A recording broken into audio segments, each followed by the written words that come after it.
আসসালামু আলাইকুম রহমতুল্লাহি ওবরকাতুহু। সম্মানিত দর্শক, বাংলাদেশের সাবেক প্রধানমন্ত্রী শেখ হাসিনা, তার পরিণতি কি হবে?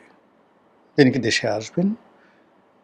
দেশে আসলে তিনি কি বাঁচবেন, মরবেন, ফাঁসিতে লটকাবেন, না জেলে থাকবেন, জেলে পচবেন, নাকি দেশের বাইরে থেকে তিনি আসতেই পারবেন না, বিদেশের মাটিতে মরবেন? এই বিষয়গুলো নিয়ে আমরা খরচ আলোচনা করি। যারা অল্প বুদ্ধির মানুষ, তারা নিজেদের মতো করেন নানা রকম, যাকে বলা হয়, প্রেডিকশন দেন।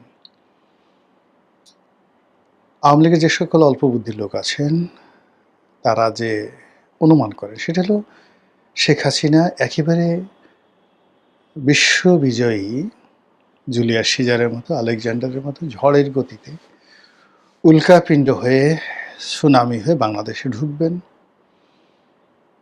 তারপর ওই যে পুঁথির মতো, পুঁথিতে যেভাবে আছে যে মহাবীর অমুক কাতারে কাতারে শূন্য কচু কাচরা করেছে, সেইভাবে শেখ হাসিনা এসে, যেহেতু আওয়ামী লীগ বিরোধী যারা লোকজন রয়েছে তাদের সবাইকে তিনি কচুকাটা করবেন, সবাইকে ডলা দিবেন, সবার উপর বুলডোজার চালিয়ে দেবেন। বাংলাদেশে যে সমস্ত মানুষ গত ২ বছর আওয়ামী লীগের লোকদেরকে নির্যাতন করেছে, জুলুম করেছে, মামলা দিয়েছে, মোকদ্দমা দিয়েছে, ঘর বাড়ি লুট করেছে, তাদের সবাইকে এমন প্রতিশোধ শেখ হাসিনা নেবেন, সেই প্রতিশোধের দৃশ্য দেখে আওয়ামী লীগের লোকজন জোরে জোরে বলে উঠবে, জয় বাংলা, জয় বঙ্গবন্ধু, জয় হোক শেখ হাসিনার। এরকম এক শ্রেণীর লোক আছে না? আছে। আরেক শ্রেণীর লোক আছে যে শেখ হাসিনার প্রতি আল্লাহর গজব নাজিল হয়েছে। এত অন্যায়, এত জুলুম, ১৭ বছর যাবৎ এত ফাঁকিবাজি, এত মিথ্যা কথা, এত প্রতারণা। কাজেই অদৃষ্ট আল্লাহ বলে যে জিনিস আছে, আল্লাহর হুকুমই তার ক্ষমতা গেছে, আর আল্লাহর হুকুমে সে পচে গলে দুর্গন্ধ হয়ে পুজ রক্ত হয়ে সে যেখানে আছে, মরা তো দূরের কথা, সে এরকম একটা অবস্থা হবে মৃত্যুর আগে যে সকল মানুষ ঘৃণায় তার থেকে, তার সেই অবস্থা দেখে মুখ ফিরিয়ে নেবে। এবং ইতিমধ্যে দেখবেন এআইতে শেখ হাসিনা অসুস্থ এরকম কিছু খুব বিকৃত ছবি, এই ধরনের কথা যারা বলেন তারা ছাড়ার চেষ্টা করেছেন। তো তারপরে তার সেই অবস্থা বৃদ্ধকালে মরার আগে এমন একটা অবস্থা তৈরি হবে যে শেখ হাসিনা নিজেই বলবে, হে আল্লাহ, আমাকে মৃত্যু দাও, আমি আর এই কষ্ট সহ্য করতে পারছি না। এবং সে এত অপরাধ করেছে যে আল্লাহ হয়তো তাকে তওবার যে সুযোগ সেটাও হয়তো দেবে না। এই গেল একটা বক্তব্য। আরেকটা গ্রুপ বলার চেষ্টা করছে যে না, তাকে বাংলাদেশ সরকার, তারেক রহমান সাহেবের সরকার কূটনৈতিক চ্যানেলে আমেরিকার উপর প্রয়োগ করে ভারতকে রাজি খুশি করিয়ে বা ভারতকে চাপ দিয়ে তারা বাংলাদেশে আনবে, এখানে তার ফাঁসি কার্যকর করা হবে। এবং বাংলাদেশের ইতিহাসে কোনো প্রধানমন্ত্রী, রাষ্ট্রপতি এরকম বড় পর্যায়ে যারা লোকজন রয়েছেন তাদের এই প্রথম যে ফাঁসি, সেটা শেখ হাসিনার মাধ্যমে দিয়ে মানে কার্যকর করে একটা অনন্য নজির বাংলাদেশে স্থাপন করা হবে। এরকম অসংখ্য কথা যে যার মতো করে বলছে। কিন্তু কথা যাই বলুন না কেন বা যেভাবে আপনি ন্যারেটিভ তৈরি করুন না কেন, দিন শেষে প্রায় সব কথাগুলো আওয়ামী লীগ এবং শেখ হাসিনার ভাণ্ডারে জমা হচ্ছে। ইংরেজিতে যে একটি কথা আছে যে any publication either in your favour or against you, it does not matter as because it ultimately goes to your pocket. যে কোনো মন্দ জিনিস হোক, ভালো জিনিস হোক, আপনার যে কোনো প্রচারণা, প্রোপাগান্ডা শেষমেশ আসলে যার বিরুদ্ধে করা হয়, যার পক্ষে হয়, তার দিকেই চলে যায়। এখন এই যে শেখ হাসিনা সম্পর্কে যত কথাবার্তা পক্ষে বিপক্ষে হচ্ছে, সেখানে আসলে মূল নায়িকা হিসাবে সব কিছু শেখ হাসিনার ভাণ্ডারে চলে যাচ্ছে।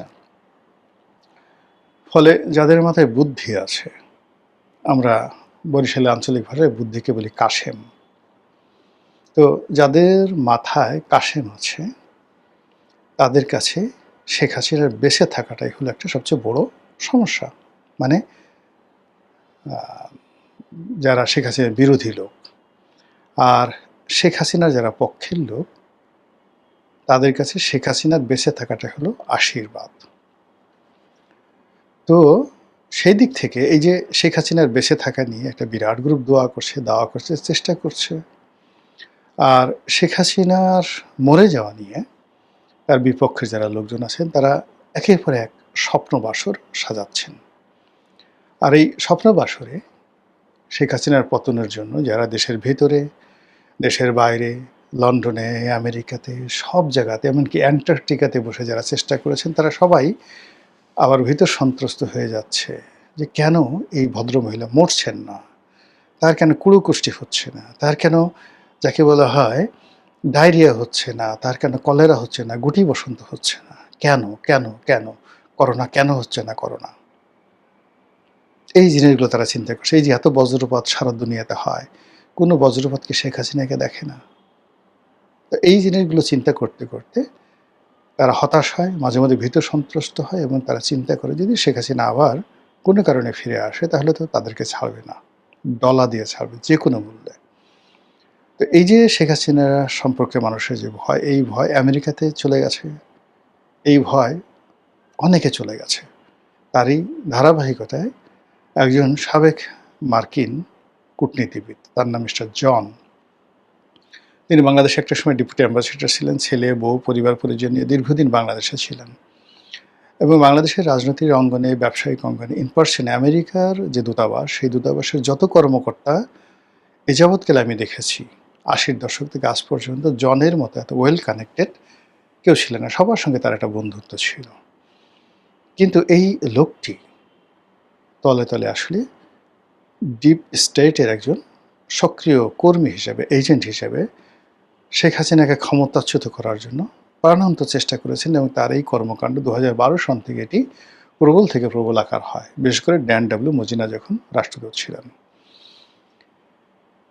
এবং পরবর্তীতে তাকে এখান থেকে সরিয়ে নিয়ে পাকিস্তানে একটি স্টেশনের চিফ করা হয় এবং সেখান থেকে তিনি এই যে এখন বাংলাদেশের মধ্যে যে সকল যাকে বলা হয় অনার সৃষ্টি তৈরি হচ্ছে, যে সকল উগ্রবাদ, জঙ্গিবাদ চালু হয়ে গেছে এবং যেই পাকিস্তানের উগ্রবাদের সঙ্গে যে সকল কানেক্টিভিটি তৈরি হয়েছে বলে অভিযোগ করা হচ্ছে খোদ আমেরিকাতে, এবং ইসরায়েল যে হামাসের কথা বলছে, এটার সঙ্গে জনের যদি সম্পর্ক থাকে আমি আশ্চর্য হব না। এর কারণ হলো জন পাকিস্তানে যে কাজগুলো করেছিলেন ওই সময়টাতে পাকিস্তানে যাদের সাথে সম্পর্ক ছিল তার সঙ্গে সঙ্গে বাংলাদেশের দক্ষিণপন্থী গ্রুপের সঙ্গে, যেটা আমি আগেই বলেছি, তার সর্বোচ্চ সম্পর্ক ছিল। এই সম্পর্কটির কারণে তিনি যে কানেক্টিভিটিটা করে দিয়েছিলেন, সেই কানেক্টিভিটির কারণে পাকিস্তানের সঙ্গে বাংলাদেশের, পাকিস্তানের জঙ্গিদের সাথে বাংলাদেশের জঙ্গিদের যে সম্পর্ক হয়েছিল, যার মূল কারিগর ছিলেন জন।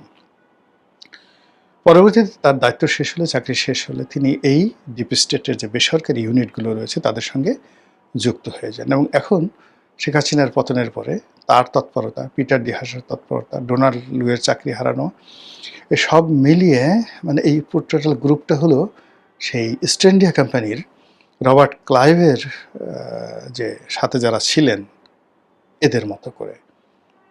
তো এই জন কথা নাই বার্তা নাই, আমেরিকার লোক, সে বাংলাদেশের কে, কিচ্ছু না।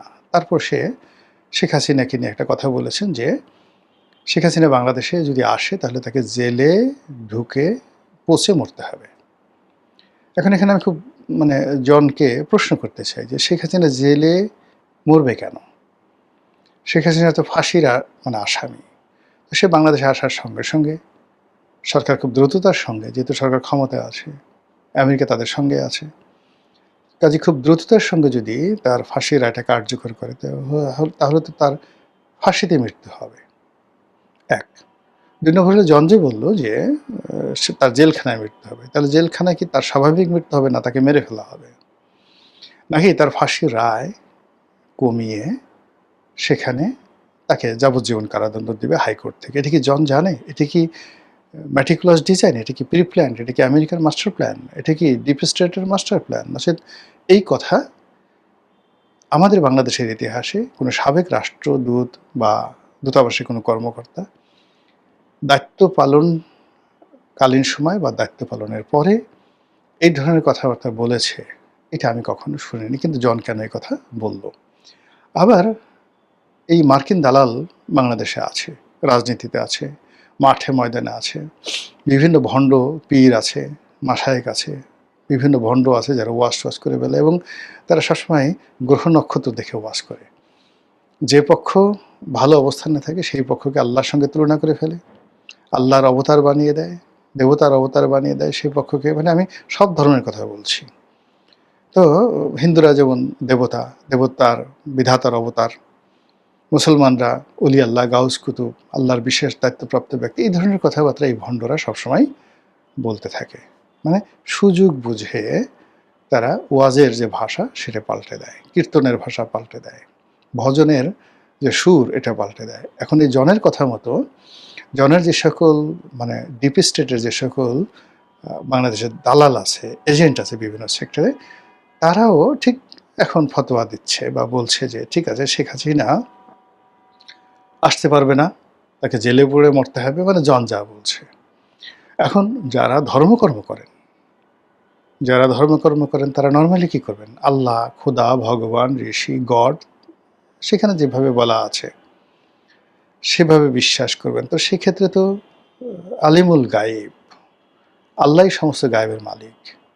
শেখ হাসিনার কি হবে না না হবে আল্লাহ শুধু কেউ বলতে পারেন না। আবার এই মার্কিন ডিপ স্টেটের যে সকল এজেন্ট আছে যারা জনের কথা মতো রাজনৈতিক অঙ্গনে গলা মিলাচ্ছে, তারা যদি পলিটিক্যাল সায়েন্স পড়ে, তাহলে পলিটিক্যাল সায়েন্সের কোন ধারাতে আপনি বলেন তো, এই যে জন যে কথাটা বললো এটার একটা আপনি সমীকরণ দাঁড়াতে পারবেন, সামারি দাঁড় করাতে পারবেন? পারবেন না। এই কারণে রাজনীতিতে এরকম বহু উত্থান পতন, মানে অসম্ভবকে সম্ভব করার মতো ঘটনা ঘটে। আজকে ভারতের নরেন্দ্র মোদী, তার উত্থান, আজকে পশ্চিমবঙ্গের মমতা ব্যানার্জির পতন, আজকে বাংলাদেশের প্রধানমন্ত্রী তারেক রহমান সাহেবের উত্থান, জামাতের উত্থান, এনসিপির অভ্যুদয়, সব কিছুই আপনি দেখবেন যে একটা পলিটিক্যাল সায়েন্স মেনে এরকম ঘটনা ঘটেছে। আপনি যদি যে কাজ করেন সেই কাজের একটা প্রতিক্রিয়া হবে। এখন এই বাংলাদেশে আসলে এই মুহূর্তে শেখ হাসিনার নাম উচ্চারিত হওয়ার কথা নয়, আমাদের ভুলে যাওয়া উচিত। আমরা সরকারের উপর সবসময় চাপ প্রয়োগ করতে হবে যে আওয়ামী লীগ এবং শেখ হাসিনার বিচার হতে হবে, বিচার হতে হবে, বিচার হতে হবে, এই হলো আমাদের দাবি। তো সেখানে শেখ হাসিনা বাংলাদেশে আসবে, তারপর এক পক্ষ তাকে ওয়েলকাম করবে, আর এক পক্ষ তাকে ফাঁসিতে টানাবে, আর এক পক্ষ তাকে নির্মূল করবে। বারবার ঘুরে ফিরে শেখ হাসিনার কথা আসছে কেন? এর অর্থ যে উদ্দেশ্য নিয়ে, যে আশা নিয়ে, যে আকাঙ্ক্ষা নিয়ে শেখ হাসিনার বিরুদ্ধে আন্দোলন করা হয়েছিল, শেখ হাসিনার পতনের পর মানুষের যে স্বপ্ন তৈরি হয়েছিল, সেই স্বপ্ন ভেঙে চুরমার হয়ে গিয়েছে। মানুষ বাঁচতে চায়, মানুষ টিকতে চায়, নতুন করে স্বপ্ন দেখতে চায়। আর সেই স্বপ্নের মধ্যে ঘুরে ফিরে বিকল্প হিসেবে জনগণের মনে যদি হঠাৎ করে শেখ হাসিনার প্রতিচ্ছবি চলে আসে, আওয়ামী লীগের কথা চলে আসে, আপনি বাইরে থেকে হাতুড়ি দিয়ে পিটিয়ে সেটা কি করে বন্ধ করবেন? মহান আল্লাহ আমাদের সবাইকে হেদায়েত দান করুন এবং হেফাজত করুন। আসসালামু আলাইকুম ওয়া রাহমাতুল্লাহি ওয়া বারাকাতুহু।